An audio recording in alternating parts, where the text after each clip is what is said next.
Biasanya kan orang Padang tuh dia dibeli. Iya, makanya jadi dibeli ya? Mungkin kalau konsep Padang dibeli, kalau Padang sama Padang ternyata. Oh, berarti lu enggak dibeli? Ya kalau Padang sama Bemo ya kagak dibeli. Gila. Gila kali. Gua aja kayak Bang Kampret, gua aja kayak Bang. Mungkin.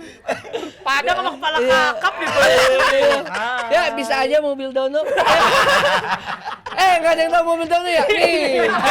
Dan niatan lo gitu jadi entertainer dan segala macam, ujung-ujungnya ngumpulin duit, akhirnya berhasil gitu ya untuk bayar dukun dan dapat istri cantik. Itu dia.